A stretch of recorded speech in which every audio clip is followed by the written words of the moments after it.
Բարեկամներ, ողջույն։ Սա մեր ինքնությունը նախագծի հերթական դրվագն է, մի նախագիծ, որը մենք սկսել ենք, որպեսզի կարողանանք ձեզ հետ միասին անցնել այն խնդիրների միջով, քննարկումների տարբերակով, որոնք հուզում են մեզ, այսօրվա մեր հասարակությանը, սկսած քաղաքականությունից վերջացած բիզնես, մշակույթ, պատմական հիշողություն, ինքնություն բնականաբար, բոլոր այն բաղադրիչները, որոնք կազմում են մեր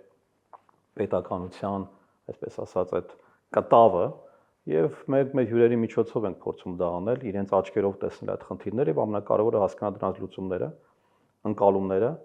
եւ այսօր էլ բնականաբար բացառություն չի լինի մեր հրաշալի հյուրերի շարքը մենք շարունակում ենք, այսօր ես ուրախ եմ մեզ մոտ հյուրընկալել Նյումեգ հրատարակչության ղեկավար Արտակ Ալեքսանյանին, Արտակ ողջունում եմ։ Ողջույն, շնորհակալ եմ հրավերի համար։ Ես եմ շնորհակալ։ Ես երկար ժամանակ մենք փորձում ենք հանդիպել, չէր ստացվում եւ փաստացի մենք հանդիպում ենք այս նախագծի շրջանակում, ինչը իրականում շատ կարեւոր է եւ մեծ պատիվ է ինձ համար։ Քեզ հյուրընկալել։ Արտակ, քեզ բոլորը նախկինում ճանաչեն են որպես կայացած հաղորդավար, որպես բանաձև հաղորդման հեղինակ։ Դու տարբեր պրոյեկտներ ես ղեկավարել, հեռուստատեսության մեջ եղել ես առաջատար լրագրողներից եւ հաղորդավարներից, ընդհանրապես ԶԼՄ-ի մեդիայի մարդ ես դու եւ հետո դու անցում ես կատարում դեպի գիրք, գրքի աշխարհ։ Ես ուզում եմ քո հետ նախ հասկանանք ինչի փորձեցիր դու այդպես, ինչն էր քեզ ստիպել գնալ դեպի հրատարակչություն եւ գիրք, որը ըստ էության նաեւ միգուցե ոմանք ասում են, որ գրքի ժամանակաշրջանն ավարտվել է, այլևս միայն էլեկտրոնային են, մարդիկ չեն սիրում կարդալ, մարդիկ սիրում են TikTok-ային այդպես 2 վայրկյանանոց ինչ որ լրատվություն ստանալ, այլևս հետաքրքիր չի գիրք կարդալը, ինչու գնացի այդ ոլորտ։ Աստիճանաբար ստացվեց։ Այսինքն 2018 թվականից արդեն որոշված էր, որ Նյումեգը որպես ամսագիր արդեն փակված էր, եւ մենք արդեն որոշել էինք, որ պետք է փորձենք մեր ուժերը գրահրատարակչության մեջ։ Հետո առաջի մի քանի տարիներին, երևի առաջի 3-4 տարիներին դա ուղղակի հոբի էր, այսինքն ես դեռ Արմենիայի լրատվականի ղեկավարն էի, զուգահեռ նաև համատեղում էի աշխատանքը Նյումեգում եւ հրատարակում էինք գրքեր։ Հետո արդեն ծավալները մեծացան, որքան ծավալները մեծացան, այնքան ավելի մեծացավ իմ հետաքրքրությունը հրատարակչության ոլորտում եւ նույն երկրաչափական պրոգրեսիվ նվազեց հետաքրքրությունը ժուրնալիստիկայի նկատմամբ։ Եվ եկավ մի պահ, երբ որ ես պետք է արդեն որոշում կայացնեի, այնուամենայնիվ շարունակել մեդիա կարիերան, թե հրատարակչական ոլորտում։ 2018-ից ես արդեն եթերում չէի, դա իմ որոշումն էր, ես զբաղվում էի միայն լուրերի ղեկավարմամբ կամ կառավարմամբ։ Հետևաբար եկավ մի պահ, որ ես հասկացա, որ այլևս չեմ ուզում ամենօրյա ռեժիմով հետևել լուրերին։ Իմ ավելի քան 25 տարվա կարիերայի ընթացքում ես լուսաբանել եմ ամեն ինչ, սկսած 96 թվականի Լևոն Տեր-Պետրոսյանի ընտրություններից վերջացած 2018-20 թվականը, կորոնան, պատերազմը, 2021 թվականը, եւ ես համարեցի, որ դրանով ես ուզում եմ փակել լրագրողի իմ կարիերայի էջը։ Եվ երկրորդ ամենակարևոր պատճառներից մեկը, որ այնուամենայնիվ լրատվությունը եւ ժուրնալիստիկան դա բանակային ծառայության պես մի բան է։ Դու պետք է անընդհատ լինես աշխատավայրում, հետևես լուրերին ու մնացած վայրերին։ Հետևաբար այդ տեմպը, այդ ռեժիմը ինձ արդեն չէր գոհացնում։ Ես ուզում եմ մի քիչ ավելի տենց հանգիստ աշխատանք, որտեղ որ եւ նոր աշխատանք ու նոր ոլորտ։ Ու ոնց որ թե հրատարակչության ոլորտում ստացվում էր ու այդ պատճառով որոշեցի արդեն 2023 թվականից ու արդեն 3 տարի փաստացի արդեն ամբողջությամբ կարիերան փոխել դեպի հրատարակչական ոլորտ։ Եվ կարծես ստացվեց։ Ոնց որ ստացվում է։ Փաստացի Նյումեգը այսօր ամենաառաջատար հրատարակչություններից մեկն է։ Հայաստանում կան մի քանիսը, որոնցից մեկը դու ես, եւ դու ունես ինչ-որ կոնկրետ ուղղություն, որը քեզ համար ավելի կարեւոր է փակել, ծածկել, այսինքն cover անել, ենթադրենք։ Մենք սկսեցինք ոչ գեղարվեստական գրքերի հրատարակմամբ, որովհետև դա ուղղություն էր, որտեղից մենք հասկանում էինք, մենք բոլորս իմ ամբողջ թիմը լրագրողներ էին, հետեւաբար non-fiction-ը, այսինքն ոչ գեղարվեստական ժանրի գրքերը մենք գիտենք, որոնք են լավը, որոնք են հետաքրքիր եւ որոնք ենք մենք կարդում։ Հետեւաբար կարելի է ասել, որ Newmeg-ի եւ կատալոգի տպագրած գրքերի եւ նաեւ ամենաշատ վաճառված գրքերի մեծ մասը հենց ոչ գեղարվեստական գրքերն են, դրանք տարբեր են, սկսած անձնական աճից մինչև պատմագիտական, քաղաքագիտական, փորձագիտական, արվեստաբանական եւ նաեւ տեղեկատվական տեխնոլոգիաներին վերաբերող իհարկե հիմա արդեն տպագրում ենք եւ մանկական գրքեր եւ գեղարվեստական գործեր, բայց միևնույն է ես կարծում եմ, որ Newmeg-ը առաջի հերթին հենց ոչ գեղարվեստական գրքերն են։ Ոչ գեղարվեստական։ Ոչ գեղարվեստական։ Եվ նաև ձեր կարևոր երևի թե հաղթաթղթերից մեկը թարգմանություններն են, որովհետև Հայաստանում որքան էլ մենք իհարկե ենթադրում ենք, որ մարդիկ անգլերեն սովորում են, բայց շատերը չեն կարող կարդալ անգլերեն, եւ դուք սկսեցիք անգլերենից, թե միայն անգլերենից չէ, թարգմանություններ անել եւ մասնագիտական գրականություններ կա եւ ոչ միայն մասնագիտական, նաեւ գեղարվեստական։ Արդյոք սա ինչ որ առումով փոխեց պատկերը Երևանում, Հայաստանում ընդհանրապես ընթերցանության հետ կապված։ Ես կարծում եմ, այո, փոխեց եւ գրաշուկան ավելացավ եւ վաճառված գրքերի քանակը ավելացավ եւ վաճառված գրքերի հարաբերակցությունը նախկինում, եթե չեմ սխալվում, մոտ 80%-ը ռուսերենով գրքերն էին։ Հիմա արդեն բավականաչափ այդ հարաբերակցությունը փոխվել է։ Թարգմանությունների վերաբերյալ մենք ունենք ընդհանրապես մեկ կանոն, թարգմանությունը պետք է լինի սահուն, մարդը պետք է նույն նախադասությունը երկու անգամ չկարդա, որպեսզի հասկանա իմաստը։ Եվ երրորդը, եթե կան հայերենում լեզվական սխալներ, որոնք բոլորը կրկնում են, ապա դա հենց առաջի հերթին պետք է ուշադրություն դարձնել, որ դրանք չանել։ Եվ այդ պատճառով օրինակ շատ հաճախ, երբ որ մենք սկսում էինք smart մատենաշարը, որը տեղեկատվական տեխնոլոգիաների մասին է, մեզ ասում էին, ձեր ինչին է պետք, եթե դա պետք է կարդան ՏՏ ոլորտի աշխատակիցները, նրանք անգլերեն գիտեն, հետեւաբար դա պետք չէ։ Բայց փորձը ցույց տվեց, որ ՏՏ ոլորտի աշխատակիցները գիտեն տեխնիկական անգլերեն։ Այսինքն կոդերի լեզուն, ճշգրիտ email գրել, բայց ընթերցել անգլերենով չեն կարող։ Եվ այդ պատճառով հենց այդ smart մատենաշարի գրքերը ամենաշատն են վաճառվում եւ ամենաարագն են վաճառվում։ Երկրորդ կարևոր հանգամանքը, որ օգնեց բացի որակյալ թարգմանությունից վաճառքներին, հետեւյալն էր, որ նոր սերունդը աստիճանաբար ռուսերեն չի կարդում։ Ես այն սերնդից եմ, որտեղ իմ համար համարժեք են հայերենը, ռուսերենը եւ նաեւ անգլերենը։ Ես հավասարաչափ 3 լեզվով կարդում, տարբերություն չկա, բայց տեսակարարքշիռը ռուսերենն է։ Նոր սերնդի համար ռուսերենը արդեն երկրորդ կարևոր լեզուն չէ։ Ավելին հայերեն ավելի շատ են կարդում, քան որևէ այլ լեզվով։ Արտակ, իսկ որ գրքեր են ըստ քո վիճակագրության, որ ամենահաջողված են համարում, միգուցե եւ պարտադիր չի դրանք իսկապես շատ բան փոխող գրքեր լինեն, թեև ես վստահ եմ, որ դու միշտ ընտրում ես այն գրքերը, որոնք ըստ քեզ պիտի ինչ-որ փոփոխություն բերեն մարդկային մտքի համար, ընկալումների եւ այլն, բայց ամեն դեպքում հասարակությունը, որը սպառում է նաեւ ժամանակակից տեղեկատվությունը, միգուցե եւ այլ նախասիրություններ ունի։ Կա տենց, որոնք են այդ ոլորտները, որտեղ վաճառքները ավելի շատ են, այսինքն որ հայ ընթերցող ինչ գրքեր են նախընտրում։ Ըստ վաճառքների, Ըստ վաճառքների։ հայ ընթերցողը ոչինչով չի տարբերվում մեծ հաշվով բոլոր մնացած ընթերցողներից։ Այսինքն, եթե Ալեքս Մայքլեդիսի գիրքը Լրակյաց հիվանդը բեսթսելեր է Amazon-ում ամբողջ աշխարհում, ապա մեր մոտ նույնպես Ալեքս Մայքլեդիսի Լրակյաց գիրքը, որը թրիլլեր է, ինքը բացարձակ առաջատար է։ Հետևաբար նաև Ալեքսի մյուս բոլոր գրքերը ցասումը կույսերը կամ անձնական աճի վերաբերյալ լավ վերնագրով գրքերը, օրինակ Թքած ունենալու նուրբ արվեստը, որը որ 91 թվականից հետո Հայաստանում վաճառված ամենաշատ գիրքն է տպաքանակի իմաստով։ Դա ձեր գրադարանը։ Այո, մենք ենք։ Դա մեր առաջի գիրքների դեպք։ Հետաքրքիր։ Որը ես չեմ կարդացել, ճիշտ ասած չեմ ուզում կարդալ այդ գիրքը։ Փորձեք։ Ես ճիշտ հակառակը խորհուրդ եմ տալիս կարդալ։ Ես կարծում դրանք մանիպուլատիվ գրքեր են։ Ոչ, այս դեպքում ես միշտ խորհուրդ եմ տալիս կարդալ նաև Թքել ենք բոլորս այդ գրքի շարունակությունը, որի շատ կարելի ասել համարձակ կամ մի քիչ փորձարարական վերնագրով հանդերձ գիրքը շատ ավելի կարևոր մի երևույթի մասին է ստոիցիզմի։ Եվ Մարկը շատ հետաքրքիր ուսումնասիրություն է կատարել եւ հունական փիլիսոփայությունը ժամանակակից լեզվով եւ օրինակներով բացատրել է։ Ինքը այդպես բացառիկ հետաքրքիր գիրք է։ Իմ ամենասիրած գրքերից մեկը թքել ենք բոլորս գիրքն է։ Վերադառնալով հարցին, թե ինչ են կարդում, նախասիրությունները շատ հստակ են, այսինքն դրանք գեղարվեստական գրականություն է, թրիլերներ են, դասական գրականություն է։ Երբ որ մենք տպագրեցինք Մարգարետ Միչելի Քամուս քշվածները, մենք չենք պատկերացնում, որ դա կդառնա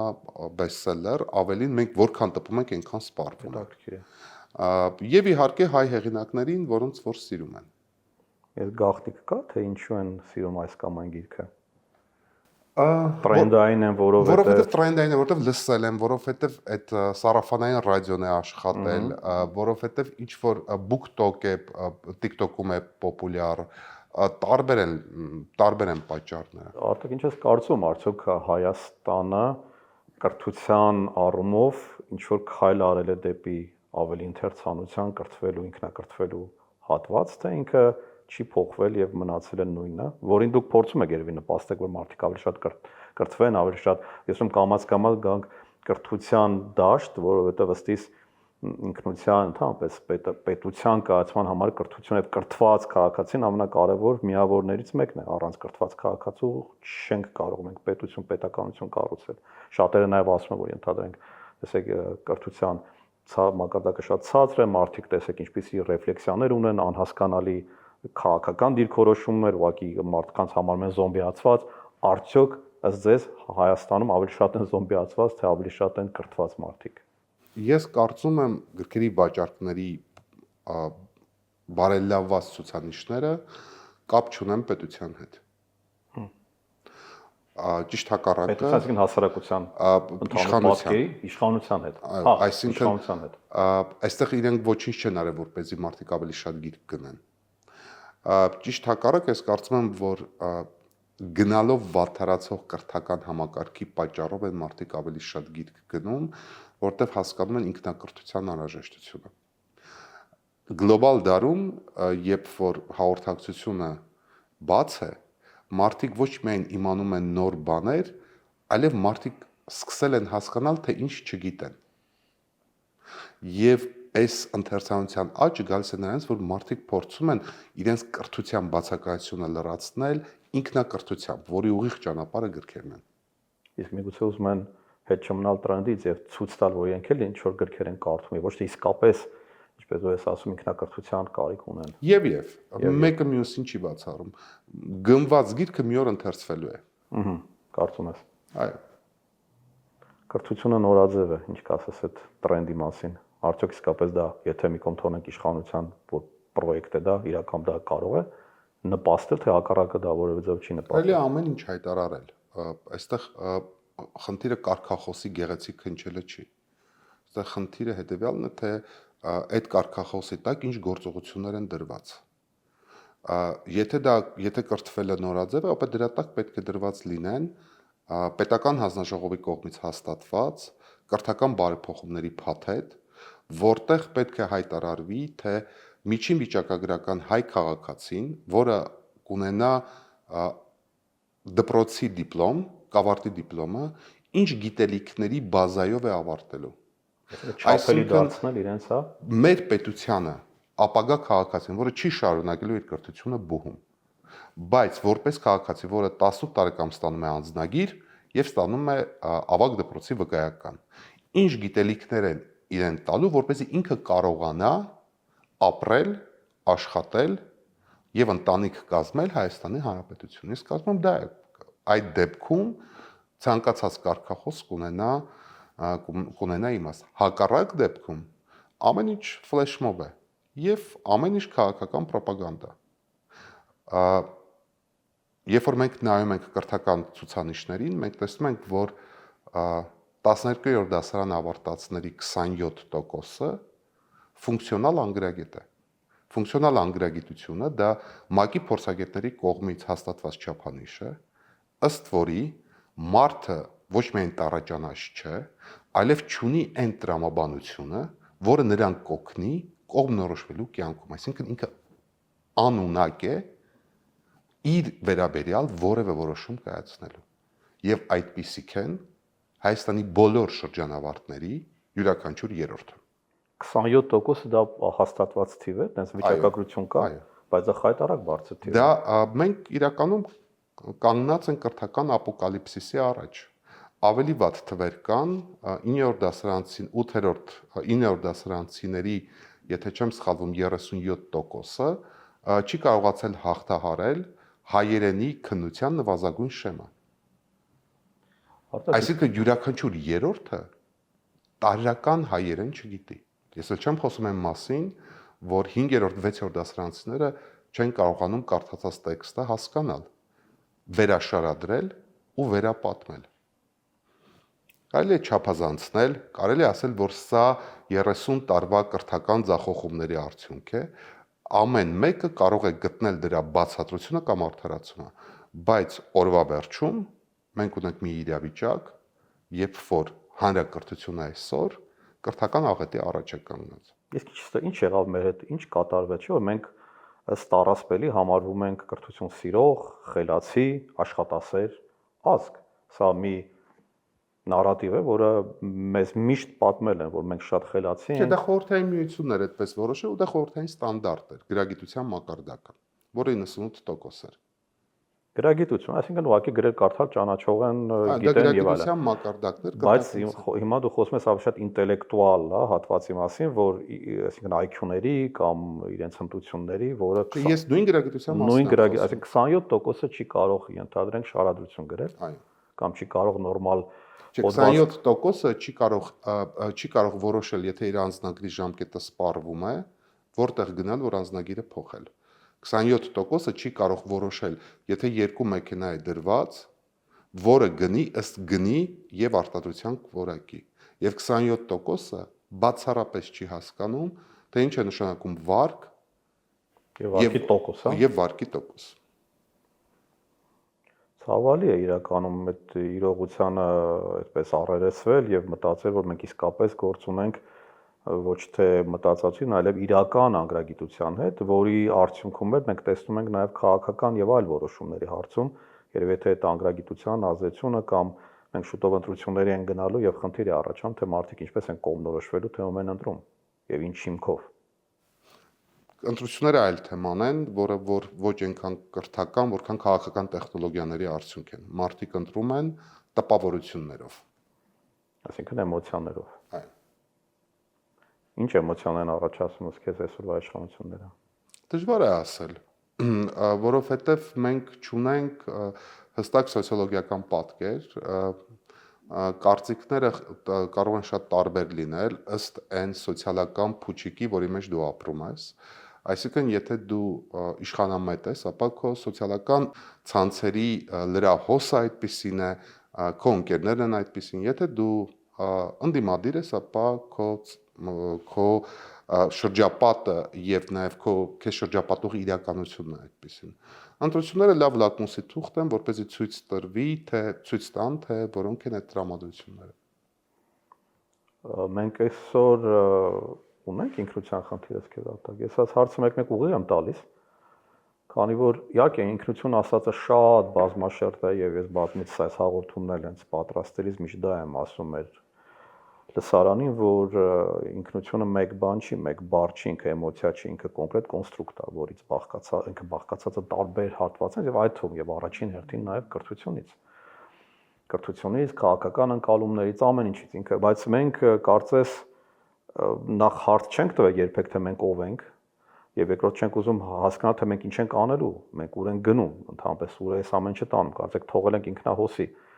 Եվ նաև մեր հակառակորդները փորձում են օգտվել այս քաոտիկ վիճակից մեր ներսում եւ ներմուծել արեստացին եւ բավականին քայքայիչ նարատիվներ, պատմություններ մեր մեջ, որոնք էլ ազդում են մեր ինքնութենական ԴՆԹ-ի վրա, բայց միգուցե դու այդպես չես տեսնում, դու ավելի միգուցե Ես չեմ կարծում, որ այդ քայքայիչ կամ այդ գաղափարները, որոնք կան, եթե դրանք հարազատ չլինեն ժողովրդին, այդ ժողովուրդը կընդունի դա։ Ճիշտ հակառակը, ես ձեր հետ միանգամայն համաձայն եմ, որ մենք այսօր խնդիր ունենք ինքնության, բայց ոչ թե ինքնության, այլ ինքնության անկեղծ ձևակերպման։ Մեզ տրված չի եղել ինքնություն։ Խորհրդային միությունը մեր փոխարեն որոշեց, որ մենք կրթական բարձր ցենզով այսպես կոչված միութենական էլիտար ժողովուրդ ենք։ Այդ նարատիվը մեզ վերևից տրվեց եւ 70 տարի դրա մասին էր։ Եվ մեզը դուր եկավ։ Որ դուր եկավ թե չէ, դա այլ հարց է, բայց 70 տարի Խորհրդային Միությունը որոշել է, որ հանրապետական Խորհրդային միութենական հանրապետությունից Հայաստանը այսպեսին պետք է լինի։ Կառուցեց մետրո, ազգային օպերա, բալետ, տվեց չեմպիոններ, կառուցեց մեծամորի ատոմակայան, աստղադիտարան, որոշեց, որ որ հայ ժողովուրդը այս ատրիբուտները պետության պետք է ունենա։ Ուղիղ 70 տարի Խորհրդային Միությունը ֆինանսավորեց, հիմնեց եւ ֆինանսավորվեց կոնսերվատորիան։ Ֆինանսավորում էր ջազը, հայկական էստրադան 70 տարի հեռուստատեսությամբ եւ եթերով, ռադիոյով եւ տեսաերիզներով եւ վինիլներով քարոզվում էր էստրադային երաժշտությունը եւ ջազը։ 91 թվականի դեկտեմբերին Խորհրդային Միությունը դադարեց գոյություն ունենալ։ Ընդամենը 7 ամիս անց Հրազդան ստադիոնում ոսկե աշուն ծրագրի շրջանակում ամբողջ մարզադաշտը լցրեց Արամ Ասատրյանը։ Մարդ, որը չէր թաքցնում, որ վերցնում է թուրքական երգերը եւ հայերեն բառերը այդ երգերի վրա դնում։ Եվ հայ ժողովուրդը որոշեց, որ առաջինը Արամն էր։ Հետևաբար մեր ինքնությունը Էլվինա Մակարյանն է, թե Արամ Ասատրյանը։ Կամ Տաթևիկ Հովհաննիսյանը, հա։ Կամ Տաթևիկ Հովհաննիսյանը։ Արնո Բաբաջանյանը, թե Արամ Ասատրյանը։ Եթե հայ ժողովուրդը որոշեց, որ իր ինքնությունը Արամ Ասատրյանն է, ոչ թե Արամ Խաչատրյանը։ Արտակ, եթե փորձենք հասկանալ, թե այսպես ասած, մեղավորը ով է, արդյոք մարդիկ իրենք պիտի դնեին պատնեշներ, որ Արամ Ասատրյանը համերգ չտա եւ իրենք հանկարծ չսիրեն, երբ որ իրենք հազարամյակ չասեմ, բայց երկար ժամանակ եղել են Օսմանյան կայսրության մեջ։ Հենց դա է հարցը, որ հայ ժողովուրդը խորը անատոլիական ազգ է։ Ուղղակի ինչ որ մի պահի սովետները որոշեցին եվրոպականացնել, հետո 91 թվականը եկավ ամեն ինչ ընկավ տեղը։ Մինչև 91 թվականը Երևանը գլխավոր հատակագիծ ունեցող միջին եվրոպական քաղաք էր։ Ընդամենը պահանջվեց 30 տարի, որպեսզի Երևանը դառնա առանց գլխավոր ճարտարապետի սովորական արևելյան բազար, որտեղ հիմա արդեն ակնհայտ է, որ որևէ ենթակառուցվածք չի կարողանալու դիմանալ այն շինարարությանը, որը կա։ Ջրմուղը, էլեկտրաէներգիան, մեքենաների հոսքը շատ նման է եւ գնալով նմանվում է Բեյրութին։ Անկանոն, անքաոտիկ ճարտարապետություն, ով որտեղ ինչ ուզում անում է։ Եվ ամենակարևորը առաջի հերթին դաժան վերաբերմունք սեփական ժառանգության նկատմամբ։ Սա հենց հետաքրքրում է, ինչպես է ստացվում, որ շատ ազգեր կարողանում են իրենց մեջ ուժ գտնել եւ ձևավորել նաեւ այդ քաղաքական վերնախավը, ունենալ որոշակի գաղափարախոսություն եւ դրա հետևից գնալ ի վերջո։ Իսկ մենք կարծեք ունենալով պաշար հազարամյակների եւ ունենալով ոչ պակաս խելացի մարդիկ, մենք չենք կարողանում որևէ կերպ այդ քաոսից դուրս գալ։ Անդադ քաոս է։ Դժվար է ասել, ես չեմ կարող ամբողջ 2000 տարվա պատճառները բացատրել, բայց ակնհայտ է, որ այնուամենայնիվ հայ ժողովուրդը իր լավագույն ստեղծագործությունները ստեղծել է Հայաստանից դուրս։ Լավագույն հայերը դրսևորվել են Հայաստանից դուրս։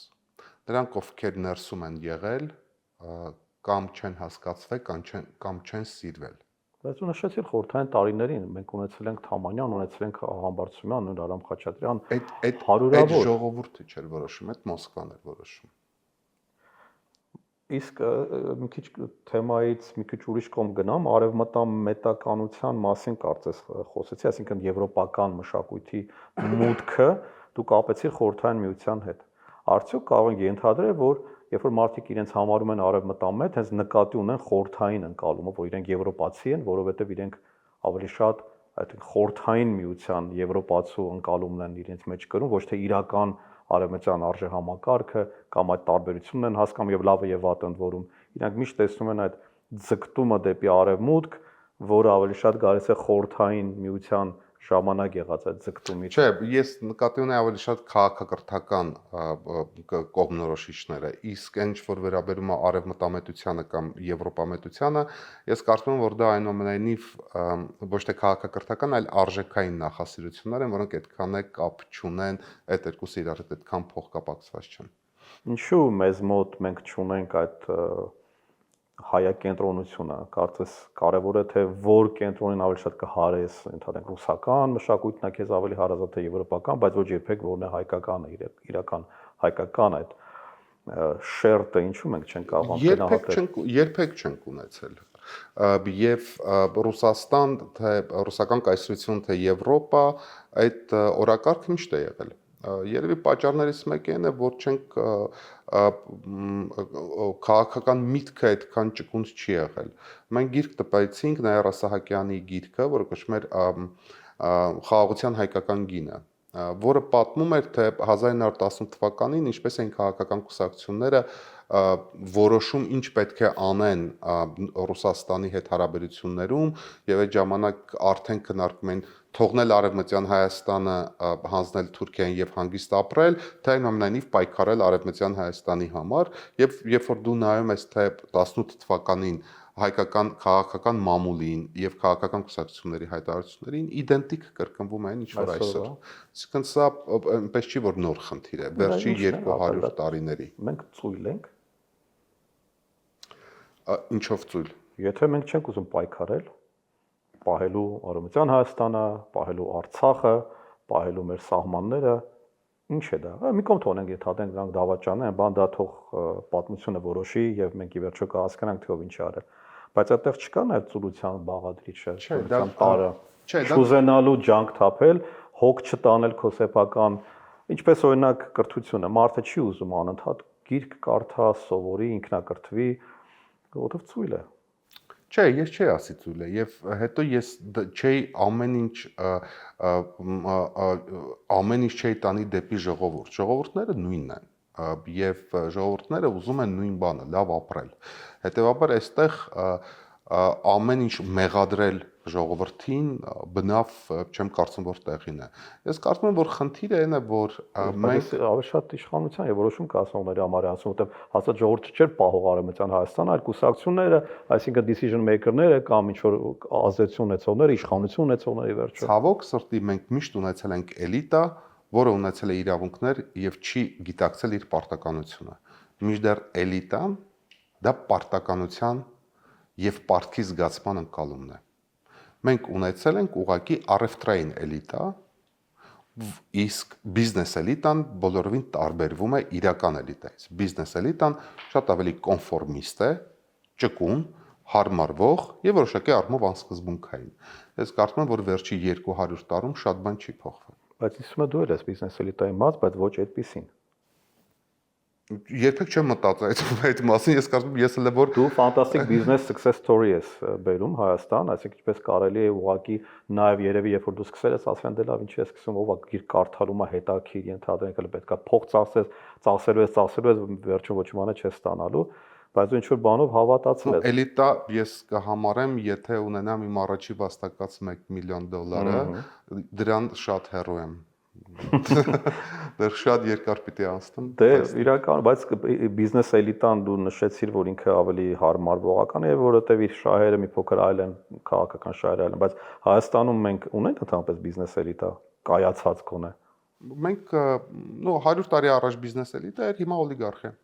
Օլիգարխիան է բիզնես էլիտան։ Իշխանության հետ սերտաճած բիզնես էլիտան, այո։ Բայց Հայաստանը կարողացավ դառնալ մասնավոր սեկտորի,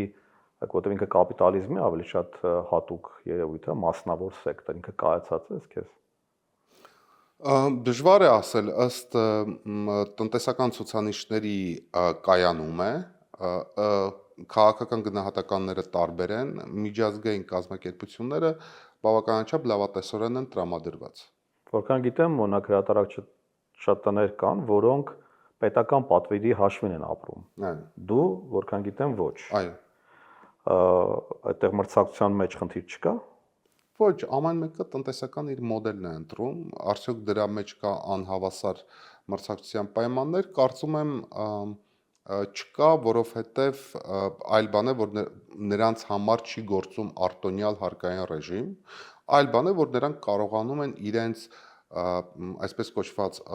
ֆինանսական ներարկումները դիվերսիֆիկացնել կամ նաև օգտվել պետական բյուջեի միջոցներից, որը արդեն յուրաքանչյուր ընկերության որոշելիքն է կամ սկզբում։ Առանց ջանք թափելու առանձնապես։ Արդեն այդ ամեն մեկի գործն է։ Իսկ մենք ինչպես պիտի ձևավորենք ի վերջո այդ բիզնեսերի տան ժամանակն է բերելու դրան, ինչպես օրինակ, եթե հիշես 90-ականներին, երբ որ մարդիկ դժգոհում էին, որ անհավասարաչափ է բաշխվում ընդհանուր բարիքը համայնքային, խորհրդային տարիներս, այնտեղ գործարան կամ ինչ-որ բան, ինչ-որ մարդիկ գնում են, մնացածին ոչ մի բան, ասում են դա նորմալ է, բոլոր կապիտալիստական երկրները այդպես են ստեղծել, դա վայրի կապիտալի բաշխումն է, որը բնականաբար չի կարող լինել արդարացի հավասարապես, օքեյ։ Եվ ասում են ժամանակ է պետք, որպեսզի այդ ամեն ինչը օլիգարխի տղան գնա սովորի Լոնդոնում կամ նահանգներում, ինքը դառնա գրագետ բիզնեսմեն եւ վարի բիզնես։ Հիմա ընդհանրենք ասում են, տեսեք, մենք ունենք արդեն լուրջ բիզնեսմեն է։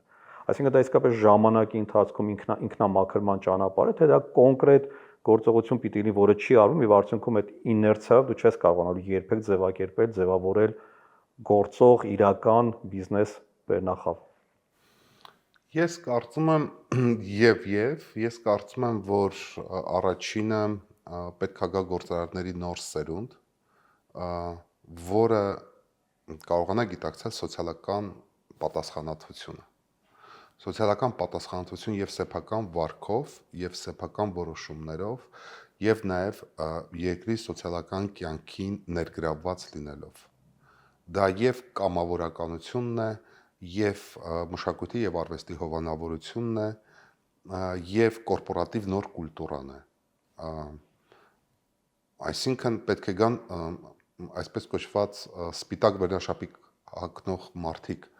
որոնք որ սեփական քրտիկով են վաստակել։ Որտեղից են պիտի գան։ Տնտեսական պայմանները պետք է այնպես ստեղծեն, որ գաղափար հնարավորություն ունեցող երիտասարդները կարողանան ստեղծել իրենց բիզնեսը եւ հասնեն հաջողության։ Դա ներքևից պիտի գա, ներքևից պետք է։ Այո։ Վերևից պետք է արվել ընդամենը մեկ բան, ստեղծել հավասար հնարավորություններ բոլորի համար եւ պետբյուջեի միջոցները բաշխել արդարացիորեն եւ հրաժարվել պետական պրոտեկցիայից, հովանավորչությունից։ Երբ որ վերևից այդ արհեստական այս իմպուլսները բիզնեսից հանեն եւ բիզնեսը բաց լինի բոլորի համար, որտեղ կլինի մերիտոկրատիկ հնարավորություններ ըստ տաղանդի դրսևորվելու, այդ դեպքում կգան գործարարների նոր սերունդներ, որոնք նաեւ կզգան այդ սոցիալական պատասխանատվությունը, կզգան, որ իրենք ոչ միայն փող են վաստակում, այլև այդ վաստակած փողի համար հաշվետու են հասարակությանը, որ պետք է որոշակի իմաստով կիսվեն այդ հասարակության հետ։ Այսօր քանի գործարար գիտեք, որ աջակցում է թատրոնին։ Անկեղծորեն որևէ մեկը հայտարարել է, որ օրինակ ես աջակցում եմ այսինչ թատրոնին իր գարնանային նստաշրջանի համար։ Ինչի՞ պիտի աջակցի։ Իսկ բոլորին է հայտնի, որ Խադարկովսկին, որը որ ձերբակալված էր երկար տարիներ, իր սառեցված հաշիվներից երկու ընդամենը բանկային գործարք էր թույլատրվում։ Դա առաջինը դա գումարն էր իր ընտանիքին ու երկրորդը Ալեկ Տապակովի թատրոնին, Տաբակերկային։ Այսինքն պետությունը դատախազից մինչև դատավոր թույլատրեց, որ Խադարկովսկին շարունակի ֆինանսավորել Տաբակերկայի գործունեությունը, բայց դա եւ Խադարկովսկու գիտակցությունն էր, եւ պետության։ Դե հрьяաները տենց որ օրինակ ունեն ընդհանրապես հրեական պետության ստեղծման մեջ, Ռոթշիլդները մեծ դերակատարություն են ունեցել եւ էլի բարերարներ, ֆիլանտրոպներ, ինչպես օրինակ մենք ունենք Ռուբեն Վարդանյան, ով բավականին մեծ բաներ արել, բայց էլի իհարկե կարող է սահմանափակ թվում էր ինքը դպրոցներ եւ այլնով, ոչ թատրոններ։ Լա, ինձ թվում է ցանկացած գործարարի լակմուսի թուղթ կարող է լինել հետեւյալը. որքանով է աջակցում արվեստին։ Դա չափման որպես Դա ամիավոր։ չափման որպես Բայց ինքը միավոր։ ինքը ի վերջո մտածում է ինչ պետք է ես դրա Եթե մասին այդ հարցը տանեմ։ ինքն իրեն տալիս է, եթե ասում է իսկ ինչի պետք է ես դրան փող տամ, ուրեմն ինքը էլ այդ նոր սերնդի գործարար չի։ Եթե մարդը չի գիտակցում իր սոցիալական պատասխանատվությունը, որ իր հարստության եւ եկամուտի մի մասը պետք է ուղղի մշակույթի զարգացմանը, որը այսօր մեր ինքնության ամենակարևոր մասն է, Եվ կրթության։ եւ կրթության։ Ուրեմն եթե այդ հարցը տալիս է, էլ պետք չէ այդ մարդուն շարունակել, հետ համոզել, բերել փաստարկներ, վիճակագրություն։ Եթե ասում է, իսկ ինչի պետք է այդ փողը տամ, օքեյ, նշանակում է Մեծ մասը այդպես էլ մտածում են։ ցավոք սրտի այո։ Ասում թող պետություն ան, ինչի ես պետք է օրինակ համալսարանին փող տամ։ Երբ որ դուք Միացյալ Նահանգներում եք սովորել, ես եմ Միացյալ Նահանգներում սովորել, այնտեղ մենք շատ լավ գիտենք, որ համալսարանների Հոգաբարձուների հոգաբարձության խորհուրդ կա, այնտեղ բարերարներ կան, որոնք եւ մարզասրաններ են սարքում, գրադարաններ, տարբեր տեսակի ուրեմն հանրակացարանային համալիրներ են, կրթաթոշակներ են, մենք կարծեք այդ մշակույթը չունենք մեր մեջ եւ յուրաքանչյուրը շարունակում է իր անձնական շահը հետապնդել եւ ոչ համայնքային, որտեղ ոչ ոք չի մտածում 200 տարով։ Բայց ինչու այդ ռազմավարական մտածողությունը ինչու է պակասում մեզնից։ Ինչու հրեաները կարող են այդպես մտածել 2000 տարի մտածել, որ ավետյաց երկիր պիտի գան։ Այդքան հակասական բաներով անցնեին, հիմա էլ ըստ էության քննադատվեն, բայց ունենային այդ տեսլականը, որ պիտի իրենք գան եւ ապրեն այդտեղ եւ դրա համար արեցին ամեն ինչ եւ ստացվեց դա։ Իսկ մենք արդեն ունենք այդ հողը, ունենք մարդիկ, ունենք արդեն մեր եկեղեցիները կառուցած, մեր մշակույթը, մեր լեզուն, մեր ամեն ինչը եւ ուղղակի այդպես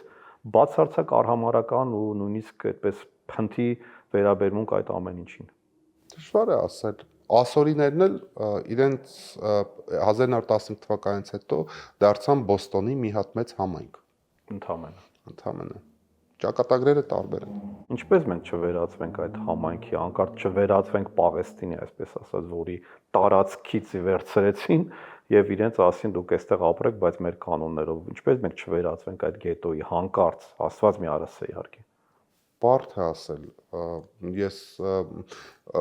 Գեորգ, դուք հիմա ինձ մոտավորապես ասում եք բանը 10 կետով շարադրի ազգի փրկության ծրագիրը։ Ես խելացի մարդ եմ գտել, փորձում եմ իրան մի քիչ այդպես բզբզալ, որպեսզի մեր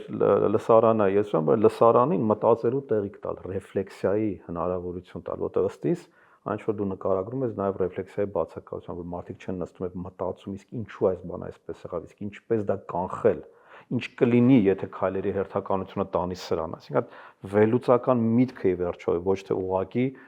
մեկին գումարած 1-2 է կամ մենք, չգիտեմ, առաջին քրիստոնյան ենք եւ վերջ, մնացածը հետաքրքիր չի այլևս։ Երկու թեզեր կան, որոնք արժի քննարկել։ Առաջի թեզը հետեւյալն է, որ մեծ հաշվով 1915 թվականից հետո չխորանալով արդեն այդ ազգային իշխանությունների գործունեության տարբեր փուլերը, թե առաջի հանրապետությունների երկրորդ, երրորդ, այնուամենայնիվ հայ ժողովուրդը չկարողացավ ձևակերպել ինչ է ուզում։ 110 տարի անցել, մենք դեռ չենք կարող պատասխանել մենք ինչ ենք ուզում։ Ամեն մի հայ ունի իր ցանկությունը։ Ամեն մի հայ ունի իր հայրենիքը։ Սփյուռքում ապրող Նուբար Աֆեյանի համար հայրենիքը Լիբանանն է, իմ համար Հայաստանը, ձեր համար Արցախը, մյուսի համար Նախիջևանը, այն մյուսի համար Վանն ու Կարսը։ Հետևաբար այդ իմաստով մեր բոլորի ցանկությունները տարբեր են եւ մենք չունենք որևէ հստակ ձևակերպված նպատակ ինչ ենք ուզում միասին եւ ինչ ենք ուզում աշխարհից։ Հիմա ինչու չունենք, դա հարցի երկրորդ մասն է։ Երկրորդ մասը վերաբերում է հետևյալին. ուր է հիմա գնում Հայաստանը եւ արդյոք դա ճիշտ է թե ոչ։ Ես կարծում եմ, որ ի վերջո շատ տևական ժամանակից հետո 2018 թվականին այնուամենայնիվ հայ ժողովուրդը կատարեց հեղափոխություն։ Համարում ես դա հեղափոխություն, okay։ Ինչպես։ Համարում ես հեղափոխություն։ Ես համարում եմ, որ դա հայ ժողովրդի որոշումն էր, որը ինքը վերահաստատեց 2021 թվականի ընտրությամբ եւ տեր կանգնեց իր ընտրությանը եւ որից հետո ինքը պաշտպանում է այն իշխանությանը, որին բերել է եւ համաձայն է այն քայլերի հետ, որոնք կան։ Առանց ռեֆլեքսիայի, առանց Ոչ թե առանց ռեֆլեքսիայի, նայելու, արդյունքները չափելու։ Ես կարծում եմ բոլորը ամեն ինչ հասկանում են եւ բոլորը ամեն ինչ գիտեն։ Հետևաբար ես չեմ կարծում, որ սա առանց ռեֆլեքսիայի, առանց հետևանքները հասկանալու որոշումներ են, որովհետեւ եթե այդպեսին լինենք, հիմա արդեն դժգոհության ալիքը կլիներ։ Շատ կարևոր է մի հատ բան։ Իսկ չեն կարող ենք խապված լինել։ Եվ շատ կարևոր է մի բան, որ հասկանալ, որ այն ինչ տեղի է ունենում Հայաստանում, որոշել է հայ ժողովուրդը, համաձայն է հայ ժողովուրդը ու գիտի ինչ է։ Բայց ոչ մեծամասնությունը։ Հենց մեծամասնությունը։ 2026-ի ընտրությունները կգան ու մենք կտեսնենք արդյոք հայ ժողովուրդը մոլորված է կամ անտեղյակ է։ Հայաստանում բոլորը ամեն ինչ հասկանում են։ Այլ բան է, որ մի մասը չի ուզում դա ցույց տա, այլ բան է, որ մի մասը ակնհայտ դա ձևակերպում է եւ կա որոշակի այսպես կոչված ակտիվ զանգված, որը հստակ դա արտահայտում է։ Այսինքն ըստ քեզ Հայաստանում մեծ մասը հասկանում եւ համաձայն է այն կորուստների հետ, որ Հայաստանը, որով անցնում է ինքը, այն անորոշության հետ, որի մեջ մտնում է եւ արդեն մտել է, եւ հավատում է, այսպես ասած, քաղաքական խոստումներին, որոնք կարծեք երբեք չեն կատարվել որևէ իշխանության օրոք, բայց ինքը նորից ուզում է, որ իրեն խափեն եւ իրեն ուղակի, ասենք, դա խաղաղություն է, դու մտածելու բան չունես, վաղը լավ է լինելու, քո տղան չի վզովվելու, ինքը համաձայն է բոլոր այս կետերի հետ։ Կապրենք, կտեսնենք, ընդամենը մի քանի ամիս է մնացել։ Իսկ եթե օրինակ մասնակցի ընդամենը 40%-ով, այդ 40%-ի 40% ընդամենը ձայն տա, էական չի։ После драки руками не машут։ Շատ Որովհետեւ նրանք, ովքեր չեն գնում ընտրությունների, շատ լավ գիտեն չգնալով ով է հաղթելու։ Հետևաբար հեչ կարևոր չի, թե քանի տոկոսի ձայներով է իշխանությունը հաղթում կամ չի հաղթում, որտեվ նրանք, ովքեր ընտրությունների չեն գնում, իրականում նրանք գիտեն, որ չգնալով ով է անցնելու։ Հետևաբար նրանք ուղղակի пассив քվեարկող են։ հոգուտ իշխանության։ Հոգուտ իշխանության։ Հետևաբար ես համաձայն չեմ այդ ձևակերպման հետ, որ եկեք չհաշվենք նրանց, չէ։ Նրանք նույնպես քվեարկել են իշխանության օգտին, ընտրության չգնալով, ուղղակի ընտրել են այսպես կոչված ավելի պակաս իրենց համար ամոթալի ձևը, ընտրությունները բոյկոտելով։ Երևի այս խոսքը հիմա, որ մեր լսարանը լսում է, ինքը ընկալի որպես եւ ես համաձայն եմ, կոչ գնալու է մասնակցելու։ Ընտրությունը թող իրենք անեն, բայց մասնակցելու ընտրությանը, անպայման գնալու եւ մասնակցելու, որտեղ մասնակցության ցածը լինելը հիմնականում լավ չի։ Այո։ Մենք ինչ ճանապարհ ունենք դեռ անցնելու Արտակ, մենք կրթության առումով էլ ինչ-որ բաներ կա, որ դու նոր ակումբ ես ստեղծել, ճիշտ է։ Այո։ Կուզեմ մի փոքր դրա մասին խոսեք, ինչի համար է եւ դա ինչ է տալու։ Նախ շնորհավորում եմ բնականաբար։ Շնորհակալ եմ, շատ անսպասելի պոպուլյար դարձավ ակումբը։ Ակումբի գաղափարը հետեւյալն էր, որ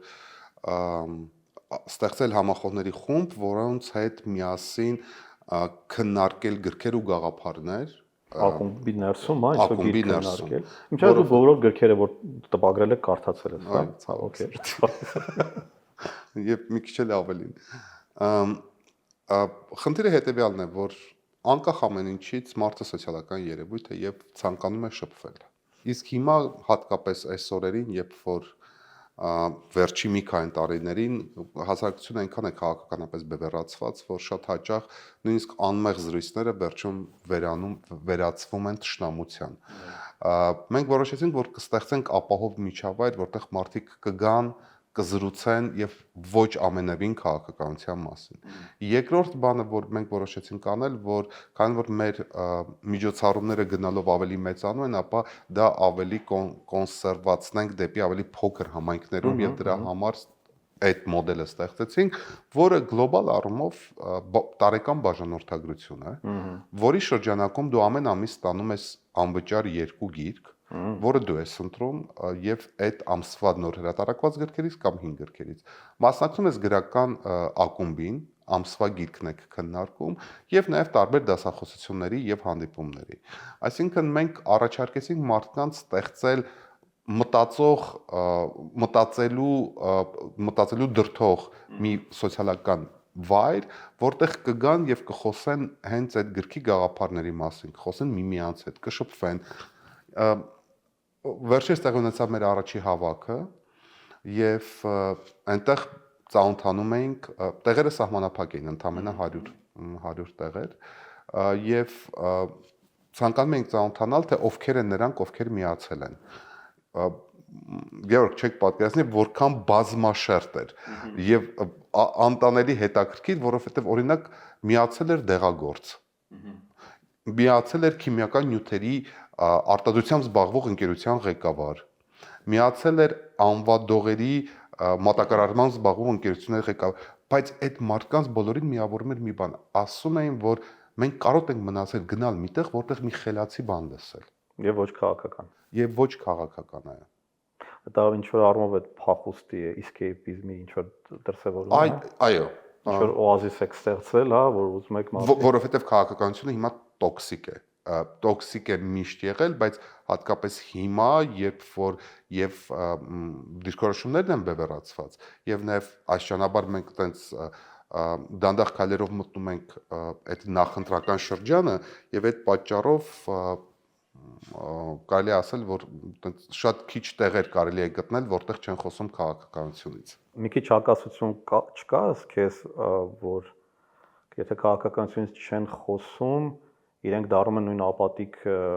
շարունակողը, չընտրել, չգնալ, չմասնակցել, չհետաքրքրվել ընդհանրապես, այսինքն ակտիվ քաղաքացիական կյանքից տանել ավելի կոմֆորտ գոտի, որտեղ ինքը գտնում է իր նման մտածողներին կամ տարբեր, բայց լավ թեմաներով զրույցներին եւ ինքը այլևս չի ուզում մասնակցել ընտրության, չի ուզում ընդհանրապես հետաքրքրվել քաղաքականությամբ։ Չէ, օրինակ մեր մոտ բազմաթիվ ակումբականներ գիտենք, որոնք որ շատ ակտիվ են, իրենց կարծիքը արտահայտում, նաև Facebook-ում են գրառումներ անում, երբ որ նայեցիք իրենց պրոֆիլները, մեկը մյուսին չի բացառում, այսինքն նախընտրել լինել միտեղ, որտեղ հետաքրքիր գաղափարներ են, ամենևին չի նշանակում, որ դու հրաժարվում ես քո քաղաքացիական ակտիվությունից կամ քո քաղաքացիական դիրքորոշումից արտահայտելու քո վերաբերմունքը երկում տեղի ունեցողի նկատմամբ։ Ինչ որ էլի նման նախաձեռնություններ պիտի լինեն այս տարի։ Ես կարծում եմ այս տարի մենք այնուամենայնիվ Signature Club-ը կկայացնենք, կդնենք ավելի այսպես կոչված արտադրական ռելսերի վրա, որովհետև դեռ նոր է, բոլորի հետ ծանոթանում ենք, պետք է հասկանանք այդ երկու գիրքը ոնց ենք հասցնելու տեղ։ Առաջի գրքի ակումբի քննարկումը կտեսնենք քանի մարդ է գալիս։ Եվ իհարկե մեր 3 հիմնական փառատոներն են, ձմեռային փառատոնը, ամառային եւ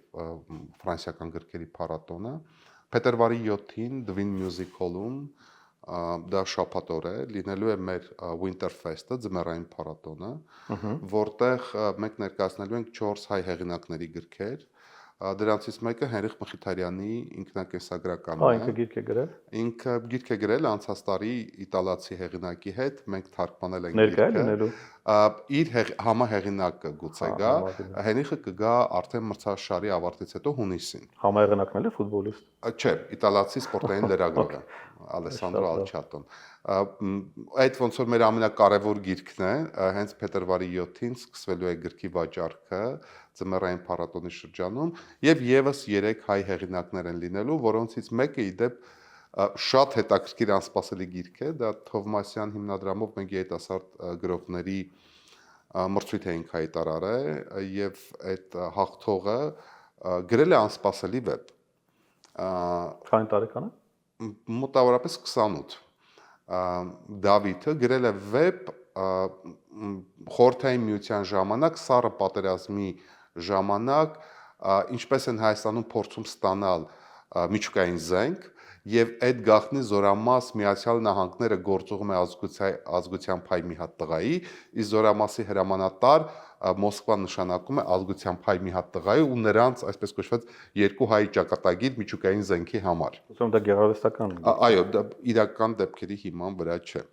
Լավ։ Բայց շատ հետաքրքիր էր, որովհետև շատ ուսումնասիրել էր ամբողջ այդ միջուկային զենքի ստացման տեխնոլոգիան։ Մեր համար շատ անսպասելի էր, որ 28 տարեկան կարելի է այդպես հետաքրքրություն ունենալ, ինքն էլ մասնագիտությամբ ռազմական բժիշկ է։ Մի խոսքով ձմեռային փառատոնը ինչպես միշտ հայ հեղինակների փառատոն է ու տենց խոստանում է, որ բավականաչափ հետաքրքիր ու ակտիվ կլինի։ Ես եմ հասկանում, մենք հիմա ունենք եւ երիտասարդ եւ արդեն